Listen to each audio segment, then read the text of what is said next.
Survivor specialist John and McKenna are back, and we are talking Survivor 44, episode 5, but in the past. John, how did you like yesterday's episode? I'm going to be honest, McKenna, favorite episode of the season so far. Like, I've been going on. Anyone in the patron Discord can see me going on and on about how much I love character moments in Survivor and narrative in Survivor. Mhm. And this episode last night gave us that in so many different ways. It was so wonderful. I loved it. I'm very much looking forward to talking about how those moments interact with like these past moments in Survivor today, because I think we have some really fun ones to talk about. Yeah, let's get right into it. Our first one, we're going to talk about Kane and Carson geeking out and like nerding out hardcore to pop culture. And so we haven't seen a lot of that in Survivor in general.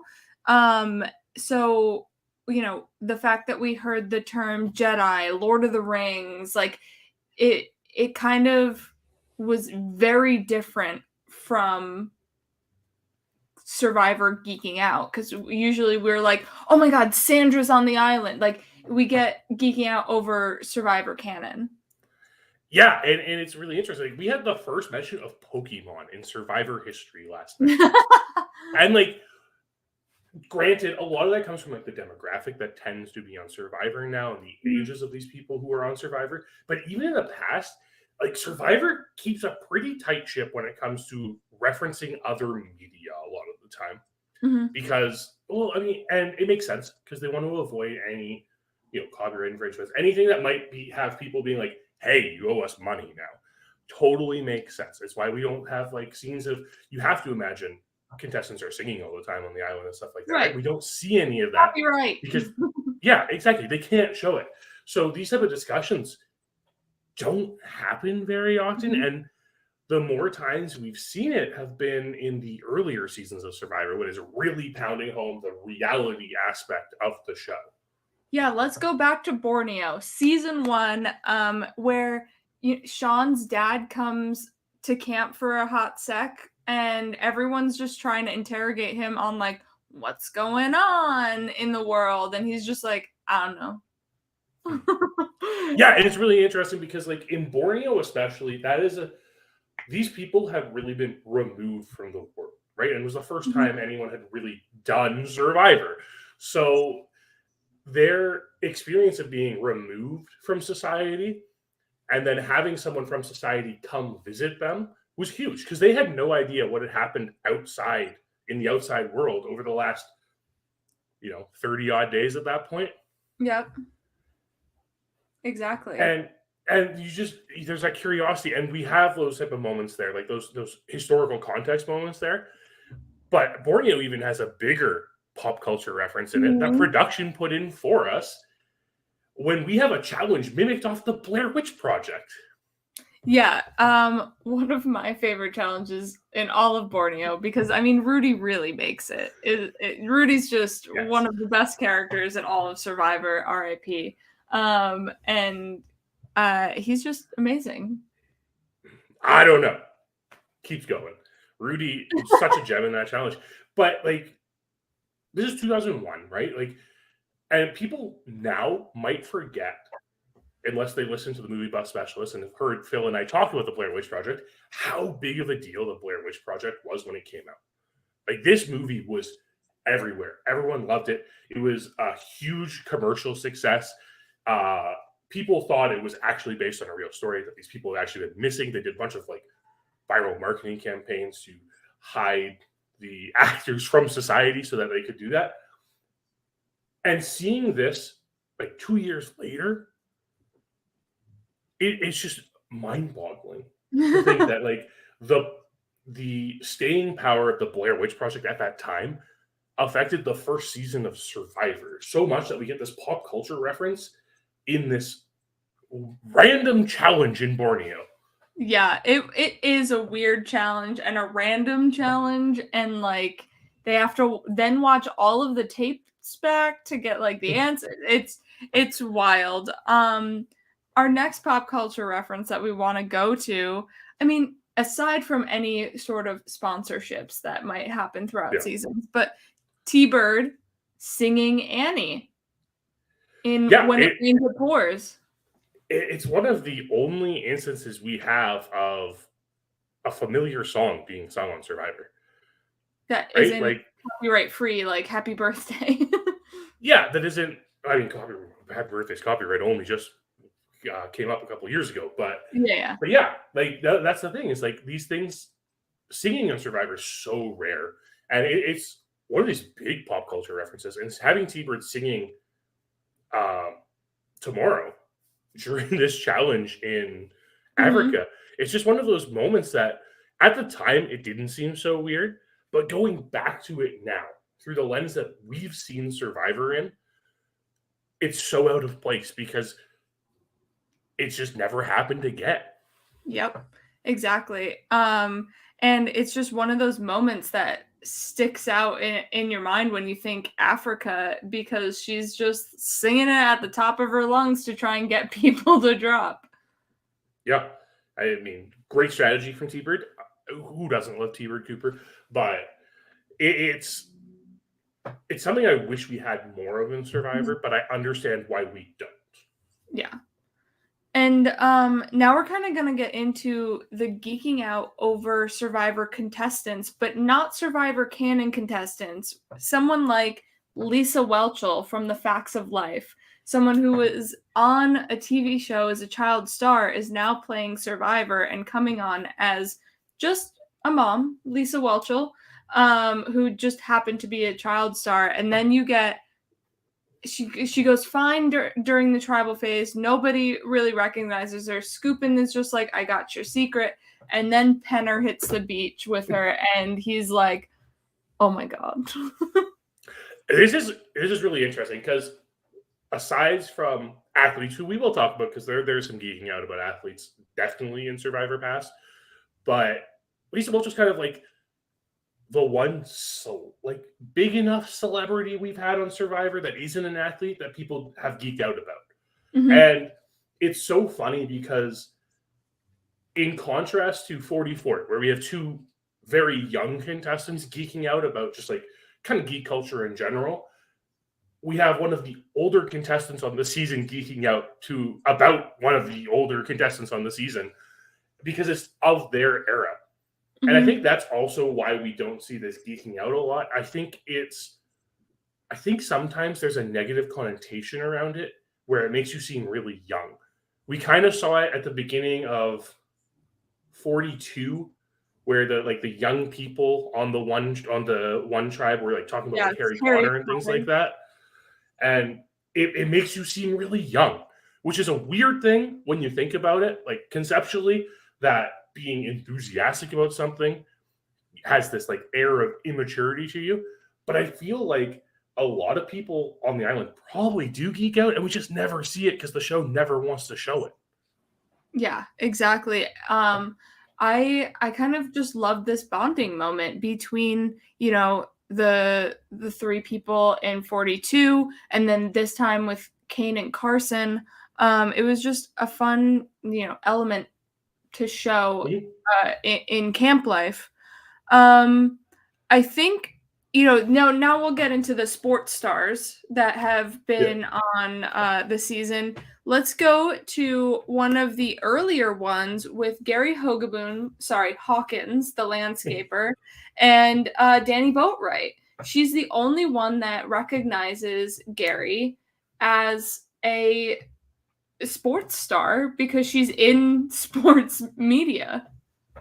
Yeah, and she's not like fangirling over Gary at all, but she's rubbing elbows with him, like, that NFL quarterback you guys have over there and stuff, right?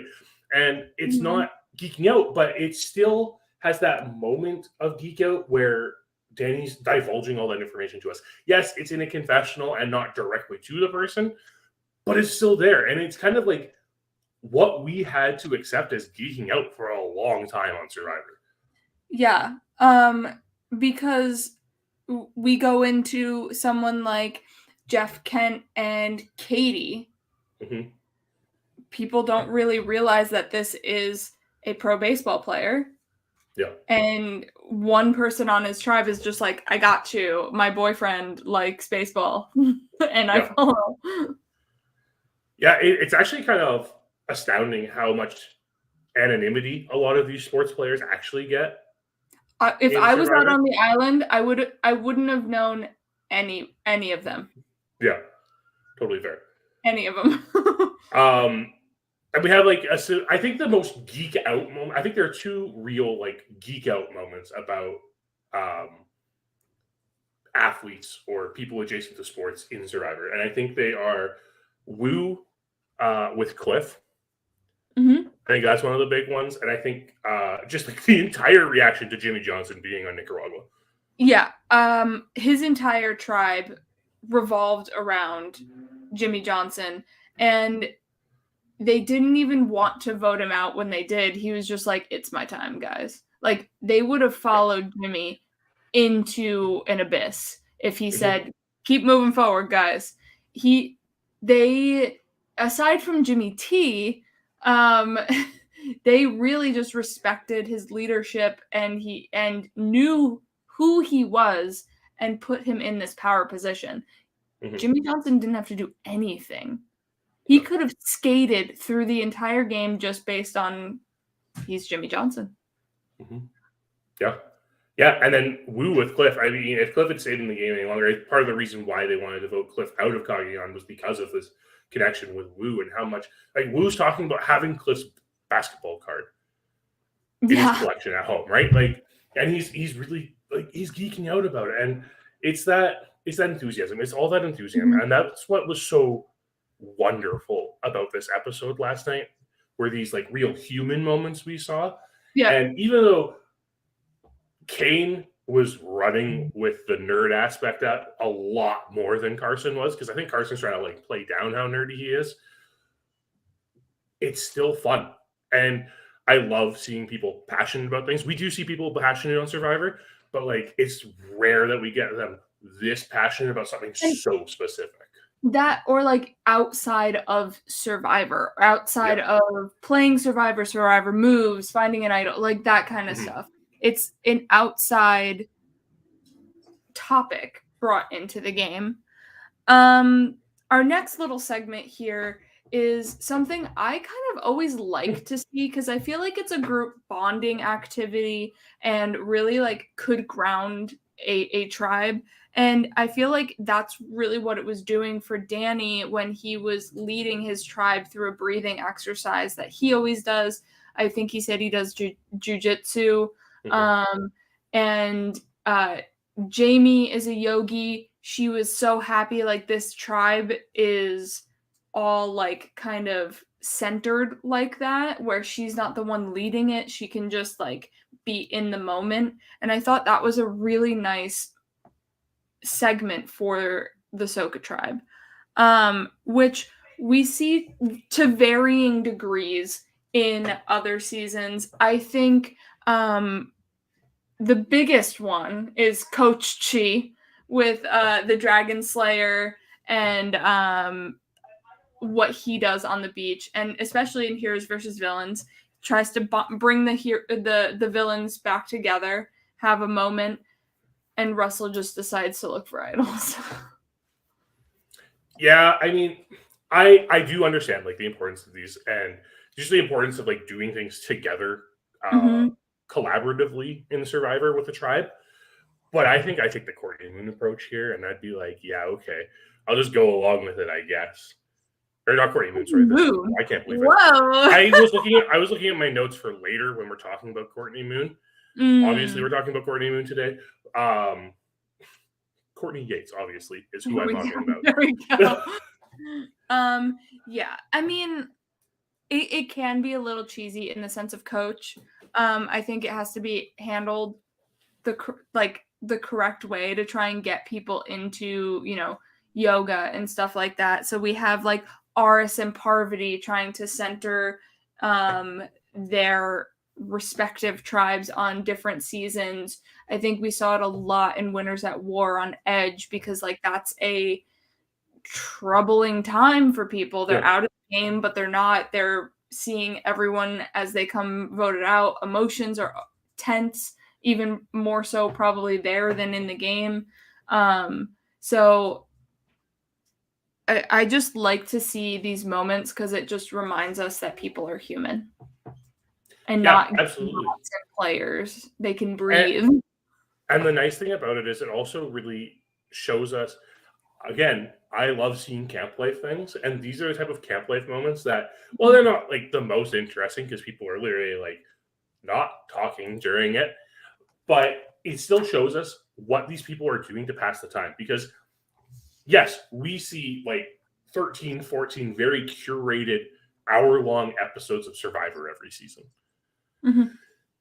There is so much more time on this island that these people need to pass the time with. And it's so great when we get to see those moments like this, and when we get to see them taking care of themselves, because a lot of the times Survivor is really stressful. You're constantly paranoid. You're constantly paranoid. You're, dealing with all these extremes of hunger and fatigue and all of that. Seeing people actually being able to just relax for a moment is kind of refreshing once in a while. Mm-hmm. Yeah. And the next thing we're going to get into is more of those human moments within like dynamics of people.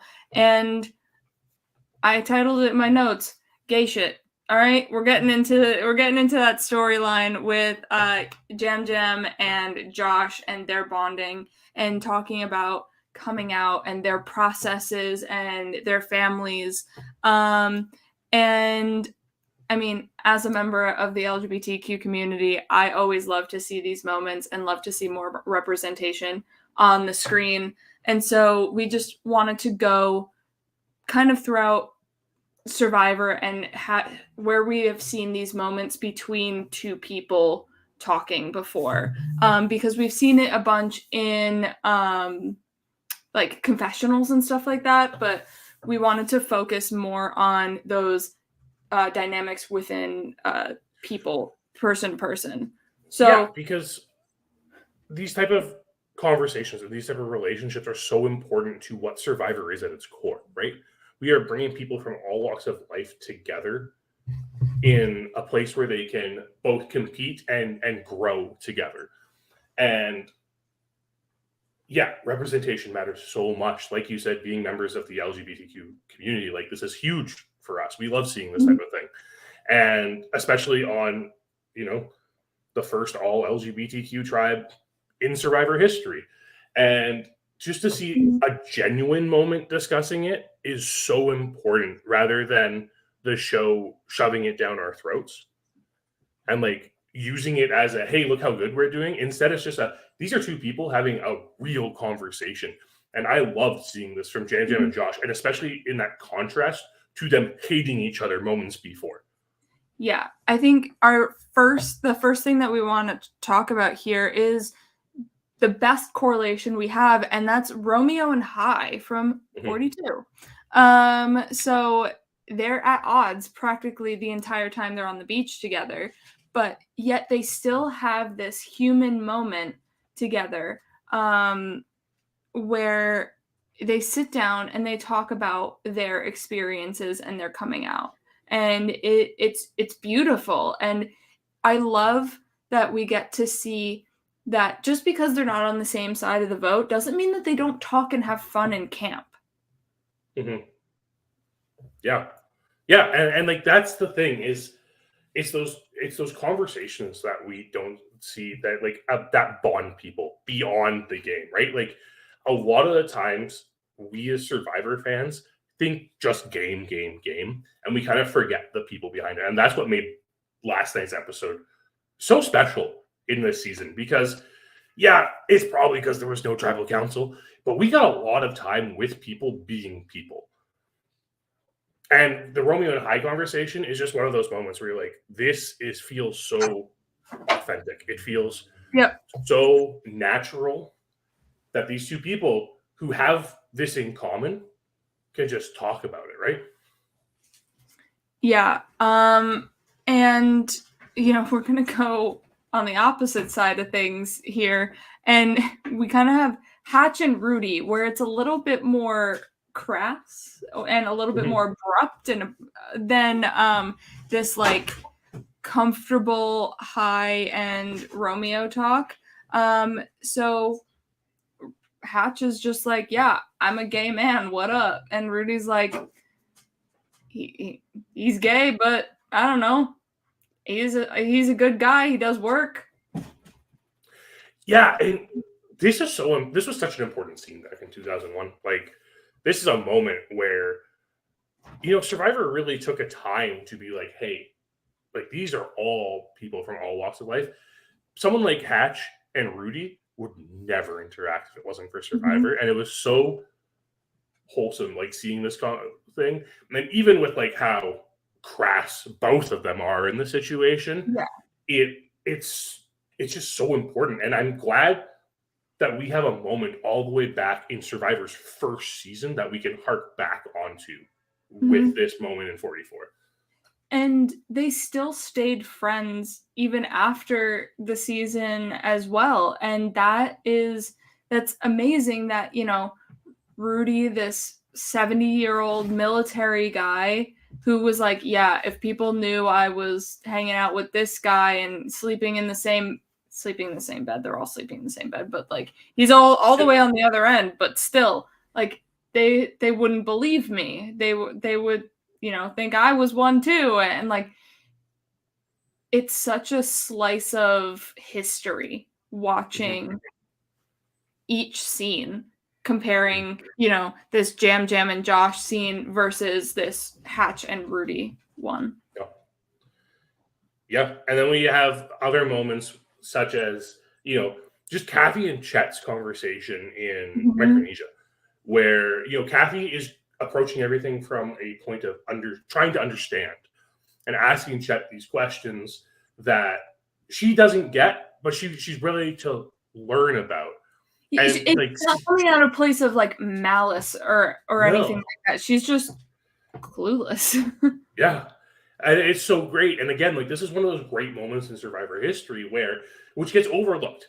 It gets overlooked by the general population because they don't realize how important it is. But just seeing people so open to learning about other people, especially, like, it feels like we've almost regressed as a society in the last couple of years when it comes to that.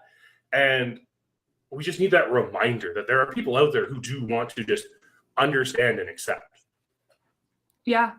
And then we go from, Kathy and Chet, and then there's a moment in Tocantins. He talks about it in confessional, but it kind of involves his gameplay and his portrayal of himself throughout the entire season.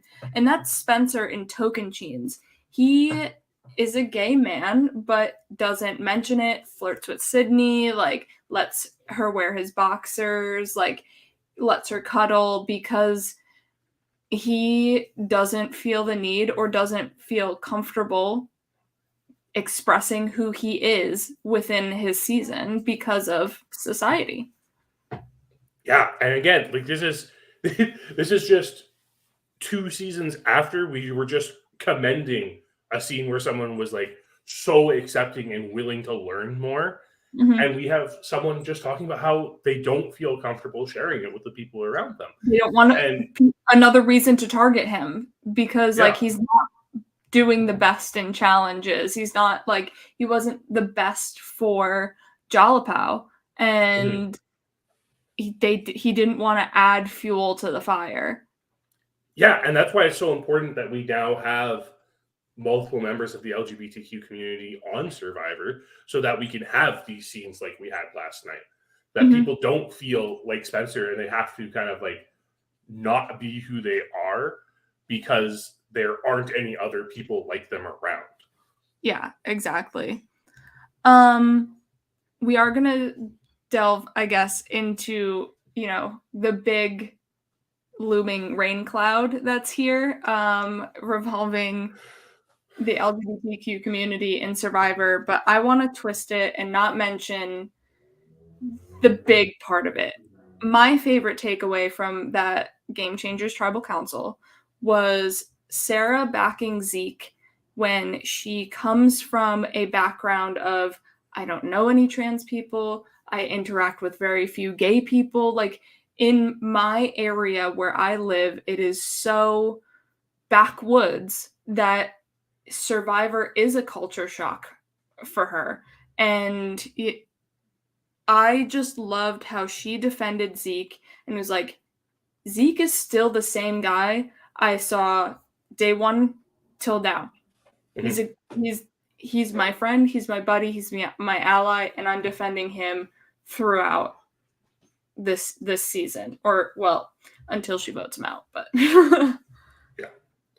yeah, it's one of those moments of understanding, and especially in such a dark moment in the show's history, that there is this one moment that shows there is support out there. And like, yeah, Jeff in this tribal council is a little nebulous at best when it comes to like approaching it, but the contestants, other than the person who, you know, did the bad thing, handle this situation really well. And it's a nice conversation that we have there to help alleviate a very dark situation.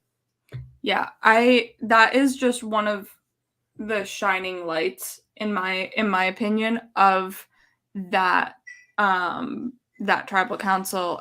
And, you know, to keep going with Zeke, one of my favorite scenes in Survivor is Brett and Zeke talking on the beach.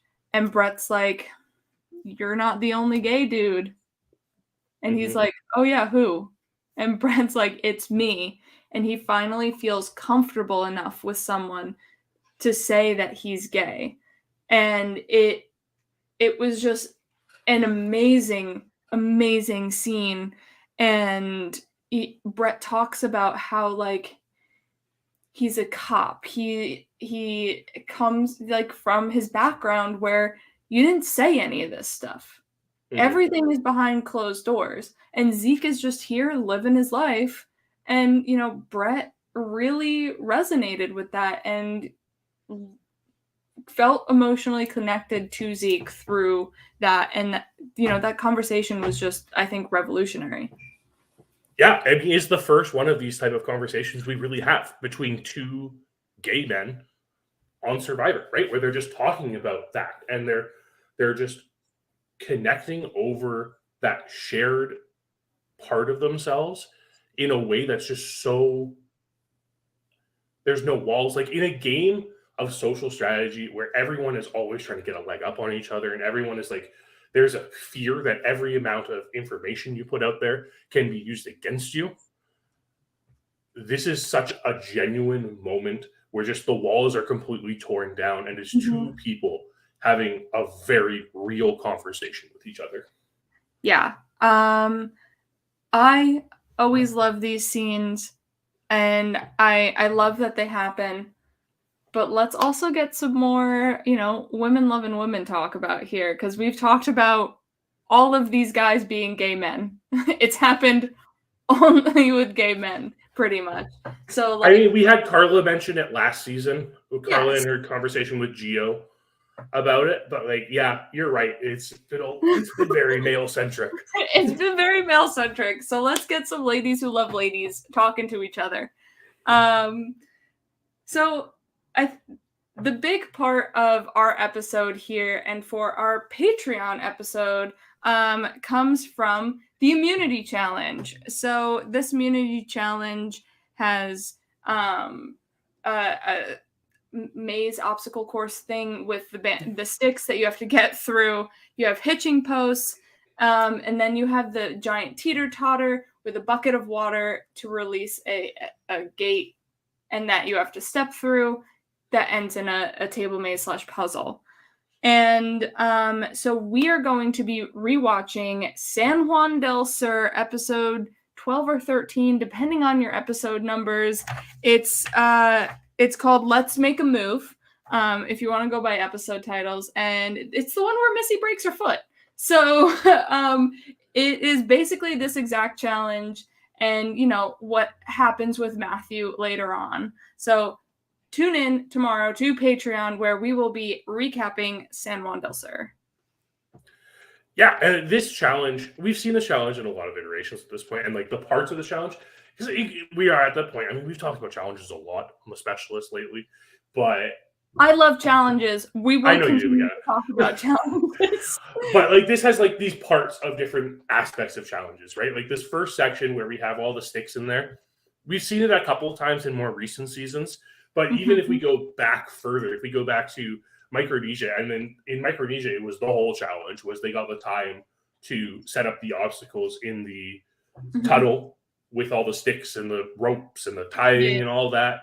And then they had a certain amount of time to try to rip everything out as fast as possible to get back through it as fast as possible. It's Mhm. similar. It's not a one-for-one No, parable we've here, also but seen this in so many other seasons where I forget who broke the challenge, but someone broke it by let's just climb over it and not have to go through it. And then from then on, they were like, all right, yeah, you have to go through these things. You cannot step yeah. over them. So we've seen all these aspects of this challenge somewhere else. But the big bulk of the middle of the challenge here, um, this teeter-totter, I can't believe they're doing the same exact challenge again when they have an injury on well, they've had 2 injuries on the season already. One, Matthew did it to himself. But and then knowing that this challenge, Missy broke her foot. Now, one of the And most interesting Jacqueline things. like Yeah. landed horribly and hard. Like the fact that they're redoing this again, like those teeter totters scare the hell out of me. Yeah, I mean, it's not the safest thing in the world, but you know what? There's risk, and as long as the producers are explaining the challenge properly, it should minimize the risk of injury, right? And I think they did in 44 because if you Mhm. notice, you'll notice it a lot when you like have. We notice it because we watched this episode of San Juan del Sur and saw how people approach And the cedar you car the first time. will watch it too and tune into Patreon. Yeah, but in last night's episode, all the tribes got to the center of the teeter totter and then leaned over Mhm. to flop it over. Whereas in San Juan del Sur, they're just like, let's keep walking on this teeter totter. Yeah, Bad idea because then it goes down faster. Faster's bad because that makes injuries happen. yeah. Uh, this challenge has always, it's a little underwhelming to me, Mhm. like this portion of the challenge, because it feels like it should take more than 2 trips. Or there should feels like there should be like holes in the bucket or something. Or like Yeah. something to make it a little more difficult.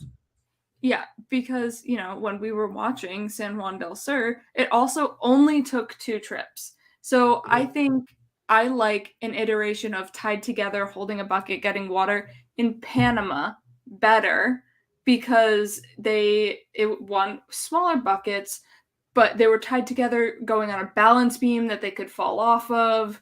And I think that was just a better twist to this, bucket to raise or lower or whatever, something. And then this challenge, they end in a table maze. And we're not going to dive too deep into table mazes. There is one in basically every season, but we've seen them a lot in this format recently. But like, let's not forget, we've had those ones where on all 4 corners, someone's controlling a corner and you have to guide them, or, there's just so many iterations of a table maze. My favorite is the one where you have the 2 strings that you're holding above your head and you're trying to maneuver it. We've seen it in like Caramoan, between Ozzy and Cochrane. We've seen them in, several other immunity challenges too. So Yeah, I mean, I personally am always a big fan of like the 4 quarters blindfolded one because yes, I think that one's the best. I think it's the best iteration because I think the communication needed for it is the best. Obviously, it's like the infamous challenge that Russell Swan faints on, and, Mhm. and the first challenge that production had to end. Actually, I think it's the only challenge production's ever ended at this point, because of a medical emergency and everything. Right. We saw it again the following season in Heroes vs. Villains. We saw it in David vs. Goliath. We saw it last season. So here's Mhm. hoping we get it back because I do love this challenge. Um, it's just an interesting way I'm taking a table maze. We're in this era now where it seems to be table mazes are 2 people on a table maze, right? 2 people, rather than like the one that you were describing with the pulleys and everything, is a 1 person, like a hero challenge, where the table maze has 2 people doing the hero thing. Yeah. And we saw last season with Noelle and Jesse trying to Titanic their table maze, and I think production was just like, no. Yeah, that was one of the more interesting table mazes we've had in a while too. Was that choice between the 3 different difficulties of table mazes last season? Yeah, exactly. And I think that was, because we've seen all 3 come up in seasons past before, and having like the weird like ramp and shape one versus the straight up maze versus just the straight line is, really interesting. It's all the same mechanic, tipping the maze forward. I think I prefer the ones that have multiple places for the balls. Like last night's had the 3 ball holes at the end. I think I like the one that has the one in the middle too. Yeah, I think I like that one a little bit more because it involves, you're not doing the same motion over and over again, and you have to kind of adapt your strategy as you approach this. Yeah. But in the end, like a table maze is always good fun. John, do you know coffee tables? Do you know what time it is? It's time to bro down. Oh God. It's time to talk about the bros of Survivor. And, we have to talk about the number 1 brochachos. I mean, the brochachos might be the ultimate pinnacle of brodom because they were smart in their approach to their broing out, and brought Christian in as someone who, like, not typically considered a meathead, and doesn't quite fit the bro that we usually figure out, like that bro archetype. Christian's a bro. Yeah, of course he is. He was a brochacho for a reason. But like when you compare this to this conversation between Danny and Brandon last night, where they had an opportunity to bring in Carolyn as their Christian and just decided to neglect that completely, into the point where Brandon actually said Carolyn's a good person to bring to the end because she can't win challenges. I think the brochachos might have lost their bro crown, because I think this bro session last night might be the broiest one yet. I don't know. The young boys in Amazon that, completely went up in flames because they were supposed to be like, they typically should be the ones that are lasting the longest. Or in Vanuatu, the young boys, these should be the ones that are going the furthest because, they're young, they're strong, they all the stereotypes.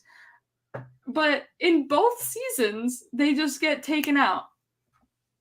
Yeah, well, they bro out too much. Like Amazon again is another one of these time capsule seasons where it really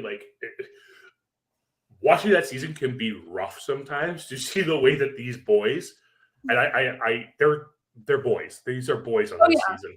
Yeah, are talking about the woman. It leaves you a bit disgusted now. And it's entertaining and it is of its time, but boy, oh boy, that's a different type of broing out than what we saw last night. Yes. It was more like my dude last night rather than yo dude, check out those chicks. Yeah. Another great representation of the bros are Eddie, Reynolds, and Malcolm. Yeah, I mean, this infamous trio in Caramoan at the point where Caramoan starts getting good at the merge. It just feels like Malcolm was such a beloved character on Philippines, and he was a beloved character again on his returning seasons. But this is the point where, sorry? I said by some. By some, yeah, absolutely. But in Caramoan, we really, when he bros down, it just his age really showed. And again, it's kind of like with the geeking out. The broing out shows your age as well. Yeah, and they always get too cocky is what happens, where they were just like, we're going to do the Philip thing. And then what happened after that? goodbye. Like, Well, they had to use many hidden immunity idols. yeah, exactly. We also have the Four Horsemen in Fiji, where they're like, all right, we're good, us guys, and Lisi. Yeah, I mean that episode of Fiji we covered a couple weeks ago on the Patreon. It's that, right? Like it is this bro sesh of like, yes, it was an all guys tribe that Lisi comes back to, but that entire episode is Lisi broing out and being like, look, guys, I'm one of the dudes too. And Carolyn could have been that. Like, she was ready to talk with them and, do everything with these guys and, get information, exchange information. And they were just like, it's ice cold over here. Yeah. And on top of that, Carolyn already gave them information too. Because Carolyn mentioned the fact that Josh came with an idol. Like, she gave them information, provided them an excellent opportunity to discuss game, and instead they bro out, talked about bringing Josh in, and it's like, okay, now you're just tanking Josh's game too? This is unnecessary.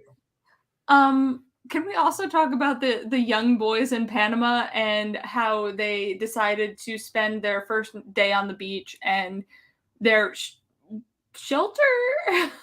Yeah, I mean, I think this is one of the epitomes of young boys, right? Yes.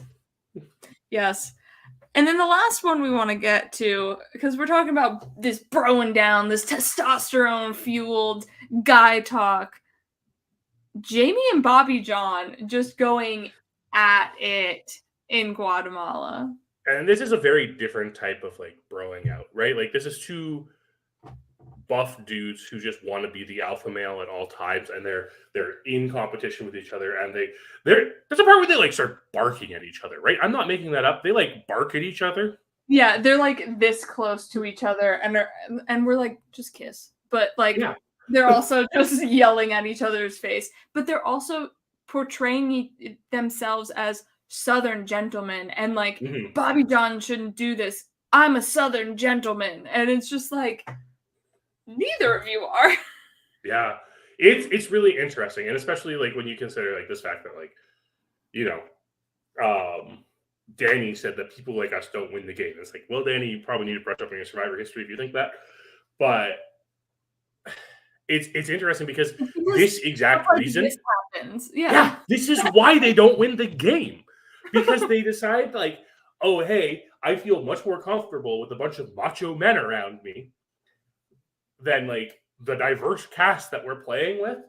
And because of that, everyone's like, yeah, we can't let that happen, guys.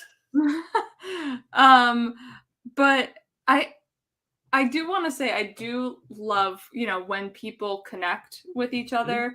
And it was great if they were just on a solo trip together.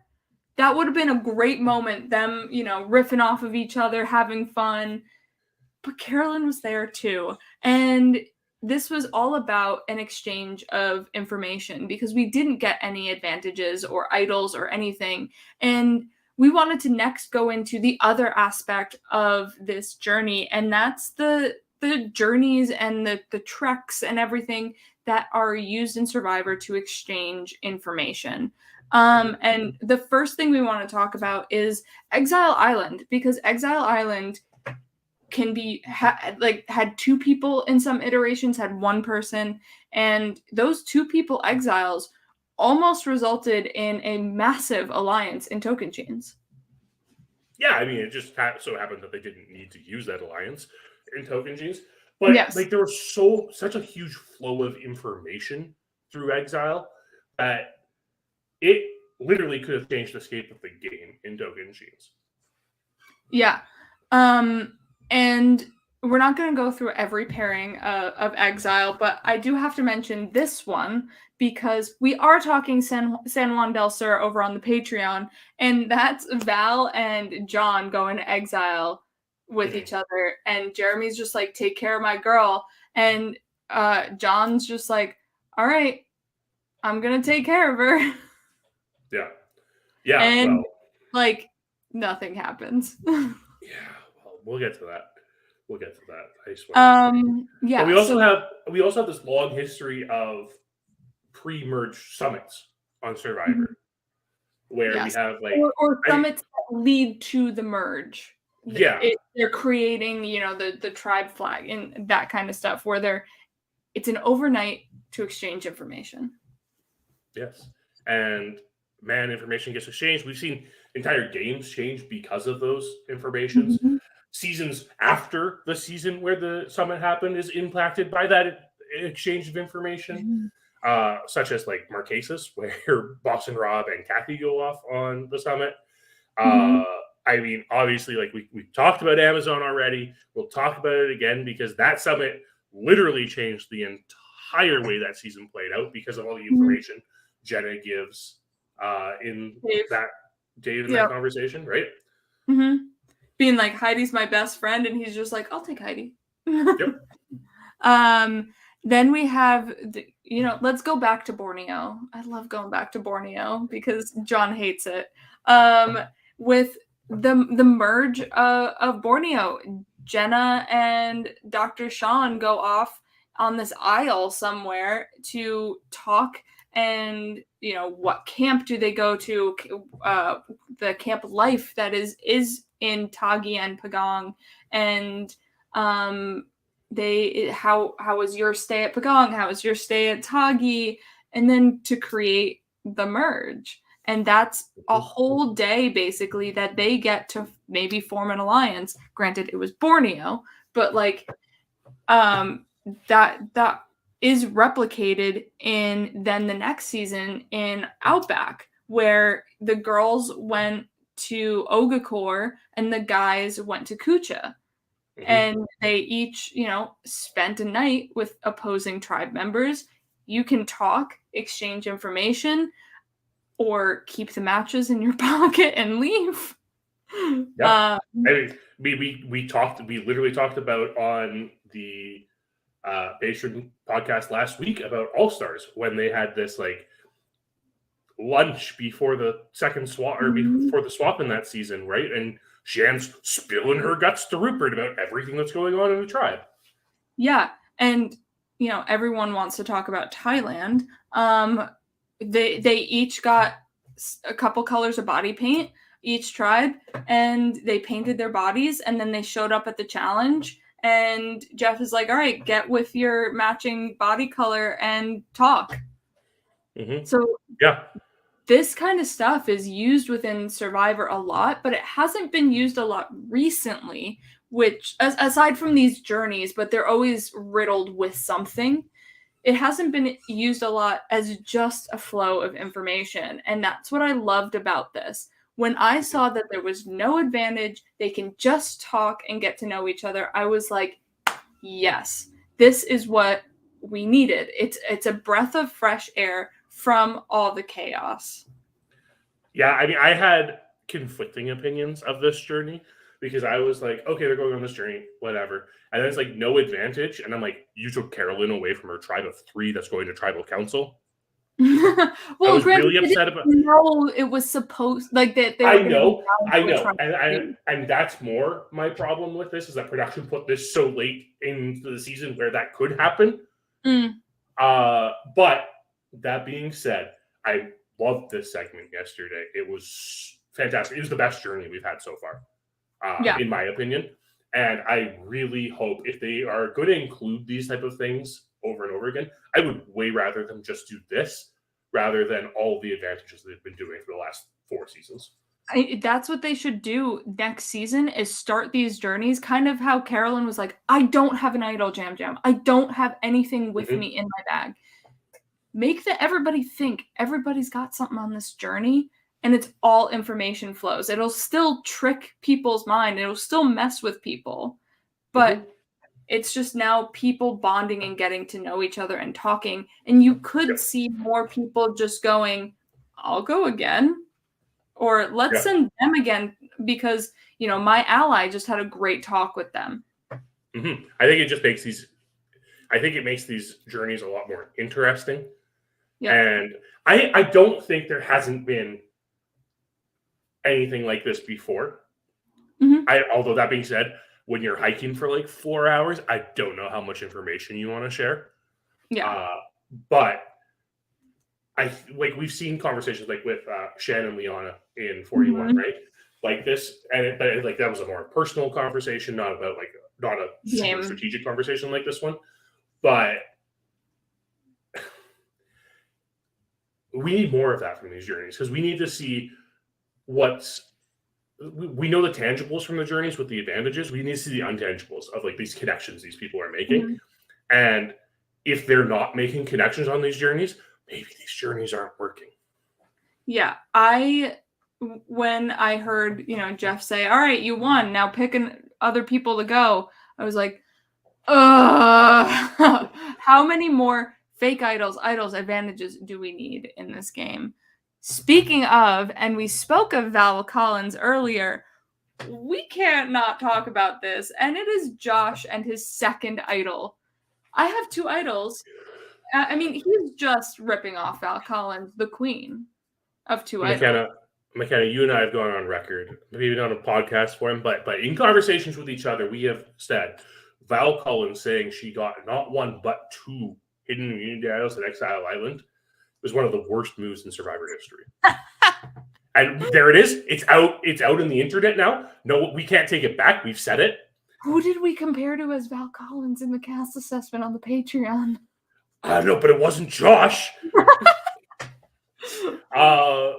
But this is just one of those moments where it's like you're pushing your luck. And I understand where Josh is coming from with this and what he's thinking.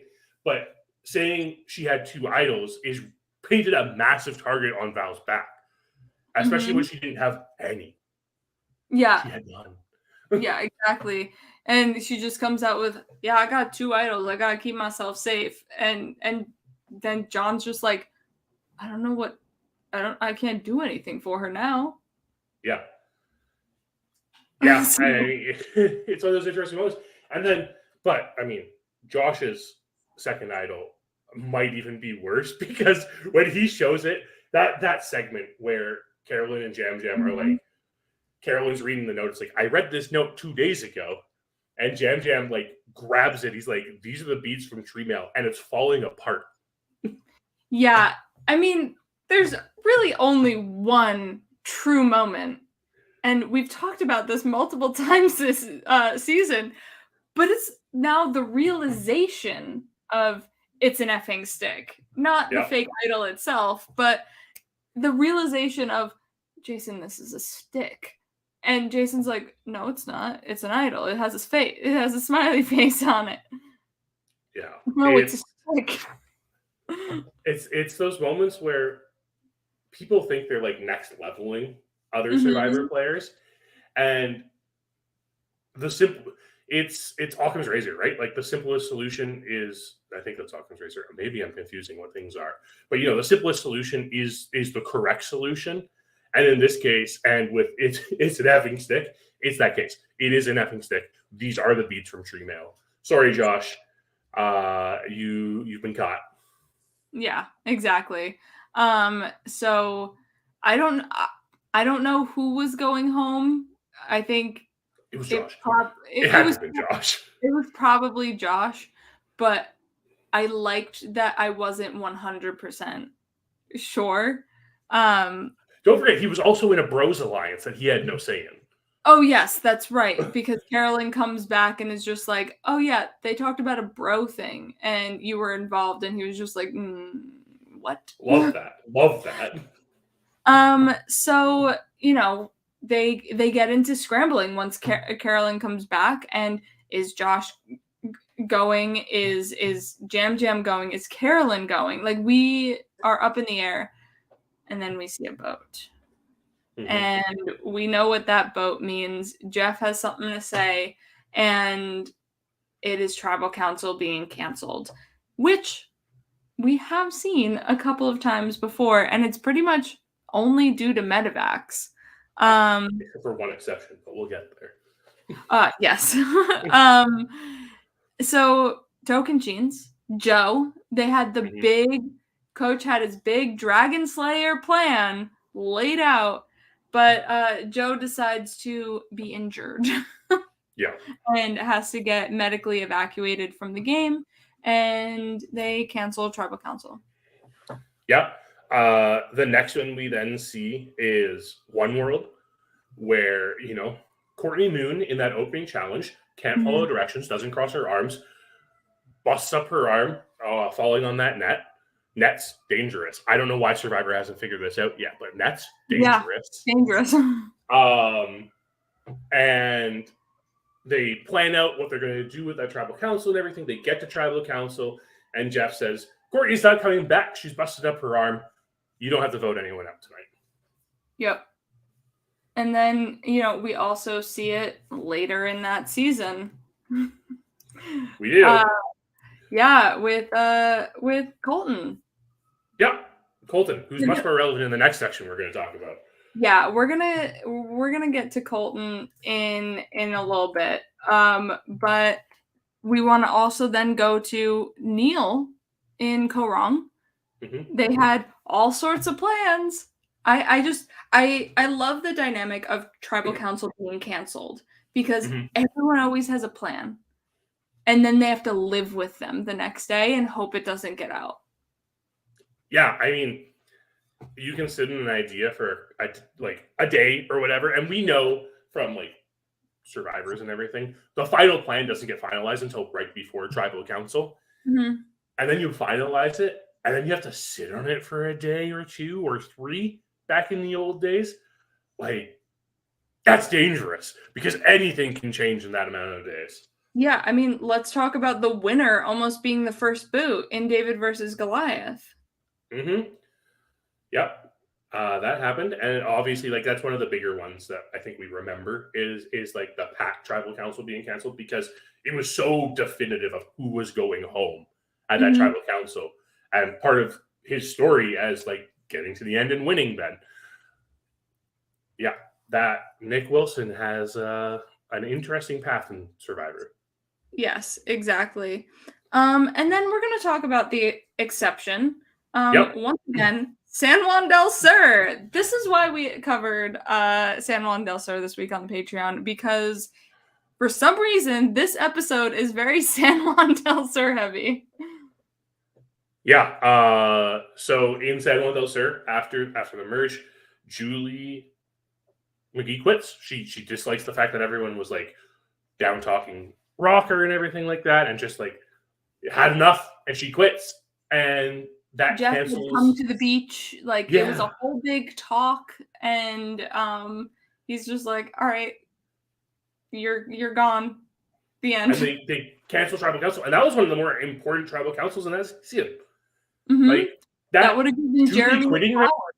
Yeah, Julie quitting there changed the entire landscape of that season. Natalie probably doesn't win if Julie doesn't quit there. Yeah. And so tribal council was canceled because Matthew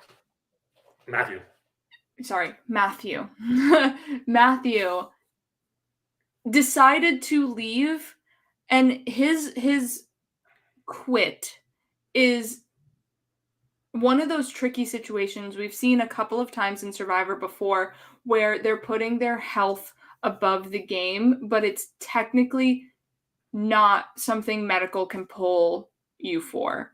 So I think one of the big ones here is B in David versus Goliath, where she's an MMA fighter. She tore her knee, and she needs that for her job, for her livelihood, and it was hurting without any chance of recovery. She gave it 24 hours to try and see if any swelling was going to go down, pain subsiding, but she had to medically pull herself from the game because it would have really long-term lasting effects. Yeah, and this is one of those moments where these medical quits, or whatever we want to call them, in some cases they are medical evacuations that are disguised as quits, but with B, it's interesting because there's a lot of emphasis on the fact that medical has cleared her to continue playing the game. And I'm glad we didn't get that in last night's episode, because I think this 26-day, I think one thing that we really neglect to talk about when we're talking about the 26-day game, this is really tough on people, emotionally, physically. They're fatigued. No breathing. there's no exactly. There's no rest day, right? The rest day, at least, because they're going like challenge every single day, they're always pushing themselves. Not to mention everything they have to do around camp and everything like that, right? Mhm. In the 39-day game, you had those moments where you got to breathe, you got to relax, you could rehabilitate a little bit. You don't get that moment in the 26-day game, and I'm actually kind of surprised we're only up to 3 like medevacs at this point. And 2 of them happen at the very beginning of the game, because I think the further on we get in this format, we're going to see more and more people get injured, just because the fatigue's going to set in. You get careless, and this type of thing happens, right? I guess technically Matthew also sustained his injury at the beginning of the game too. Yeah. But it's just interesting. I think I'm very interested to see how this proceeds, because I'm worried about player safety at this point. If someone gets as injured as Matthew and they're not willing to remove them from the game, or they're not removing them from the game and they're giving the option, because I feel survivors want to compete. They want to play. They want to win the game. That is why they're there, especially in this era where we're casting super fans all the time. They don't care, right? They don't care as much about like, oh, I hurt myself, I'm going to keep going because I still want to win the game. And I think that's a really dangerous thing for production to be putting people in. And I think one of the things I really commend International Survivor about is like their 24-hour period where they can remove someone from the game to get medical attention, and then put them back, and they're not removed from the game, right? We'll talk about it a little bit more when we're talking about the San Juan del Sur episode, because that's literally what's discussed in that episode. Yes. And I think that is a fantastic way to do it, but in a 26-day game, you can't do it. It's too much time away from the game. Like, you can't take a player away for 24 hours to get an x-ray to see if everything's okay, because in the end, I don't know if you saw Mike Bloom's interview with Matthew today. He like tore part of the bone off in his arm during the challenge where they were digging under the log. He tore chunks off of his bone and like of his scapula and his ulna or something like that. One of the bones in your arm. I'm not a bone guy. I'm sorry, guys. But like he was seriously injured at this point, and that's why it was hurting him so much. And like that's something we could easily remedy with an x-ray, right? And needing to check on someone's safety isn't a reason to take them out of the game necessarily if it's all clear. Because and if you're giving the players this choice, you're just really risking further injury, like in this instance. Yeah. I mean, then we have something that wasn't handled correctly, I think, visually, is Austin in Pearl Islands. We saw on an interview with Andrew Savage that the specialist did, Austin was riddled with parasites, but it made the episodes made it seem like he was just like tired and cold.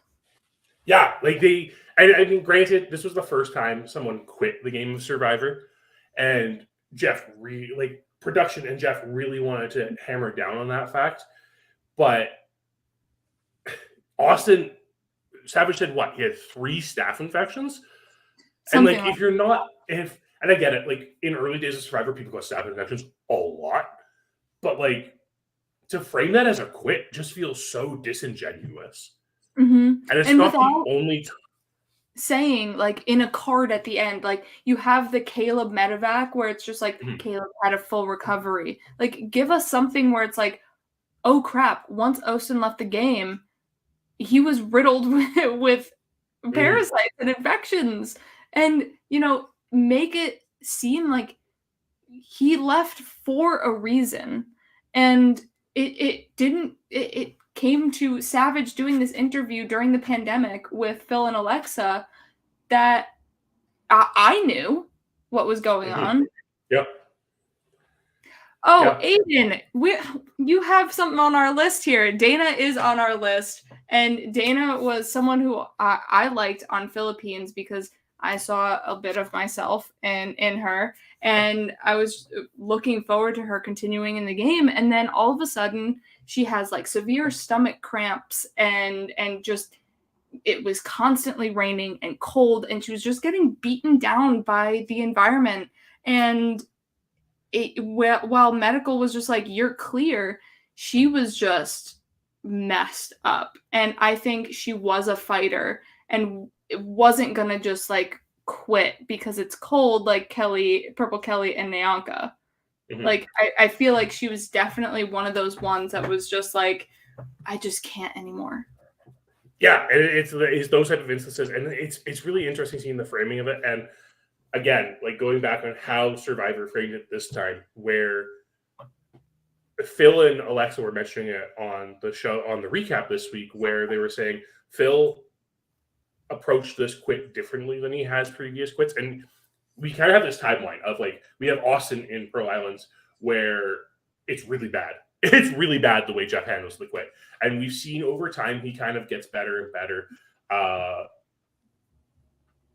The Dana quit didn't get a lot of attention. It was kind of just ignored for the most part. She was ignored. All of that tribe, Carter, Jeff Kent, like Katie, Dawson, they were all ignored except for Penner. Yes. And so like we didn't really get a reaction to that. The season prior to that, though, we had another person quit the game because of a medical emergency or a claimed medical emergency. We never really got an answer as to whether or not there was appendicitis, I'm pretty sure. That's what people have said. I know that's what Colton himself claims, but Jeff tore him apart in Blood versus Water about it. But yeah, we have that acute appendicitis instance in Colton in One World where Jeff rips him, not just on that season, but when he returns 3 seasons later. Yeah, completely tears him to shreds. Before we go a little bit more into Colton, I want to talk about Kathy because Colton is kind of our closest relation to Matthew in this episode. So let's talk about Kathy on Micronesia, where she quits the game because she was on some medication that Survivor said you can't have during the game. I'm pretty sure that was how that worked. And she was just like, oh, I'm now feeling all of these side effects. Yeah. And in fact, this wasn't even a quit. This was medical saying you have to leave the game. But they still framed it as a quit in the edit. I guess kind of like to protect medical from being like, oh, I guess we shouldn't let everyone know that we didn't let her have these meds. But yeah, it was one of those things where it just didn't, like, it comes across. And Jeff, in that instance, was also a lot more sympathetic than he has been in other instances. I think when he comes to the beach and talks to people, because he always wants them to keep playing, but like when he comes and sits down with people, it's always more genuine and better in the edit because Jeff is there and his face is there. Yeah. Instead of something at Tribal Council, where he'll rake you over the coals. Janu, Purple Kelly, Nyanka, Austin. Yeah. And then let's circle back to Colton because the reason why Colton has such a connection to Matthew here, Colton is the only other person to medically quit or be medically evacuated with an idol. Yeah. So we have heard that Matthew actually never went back to Ratu. So he couldn't pass off his idol. But Colton was medically evacuated on the beach. And he was just like, can I pass off this idol? And, Alicia's standing there like, all right, great. Gonna get an idol. And then Colton's just like, I want a souvenir. And then... it was dramatic. It was so dramatic. It's Colton. It was Colton. Don't worry. Bad to say I was a fan of Colton in One World. I mean, you wouldn't let us watch that One World episode this week, so I don't know how much that does. It's so much more. It does. And that's why tomorrow on the Patreon, you can tune in, $10 and $20 patrons, to hear McKenna and I discuss San Juan del Sur, episode 12 or 13, depending on the way it's numbered. I think it's 12 on Paramount Plus. It might be 13 in other rings because there was like a double episode that sometimes counts as an episode, but sometimes counts as two episodes. San Juan del Sur, let's make a move. Let's Make a Move is the name of the episode. We'll be covering that on the Patreon. If you're not a $10 and $20 patron, become one by going to www.patreon.com/Survivor Specialists. Yeah. You get lots of content from us.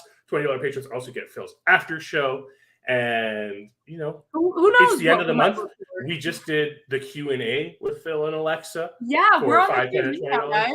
If you want to ask us questions, the Discord. Hey, join the Discord, and you can ask us and Phil and Alexa some questions for next month.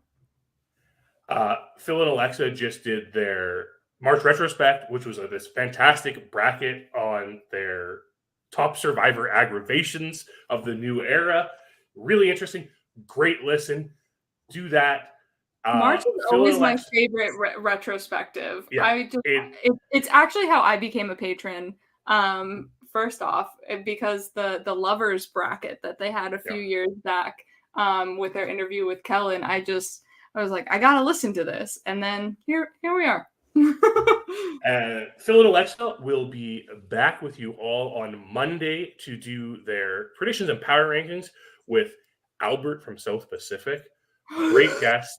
If you have not listened to Albert's Winners at War synopsis for Sophie, it's a fantastic podcast that Phil and Alexa already did.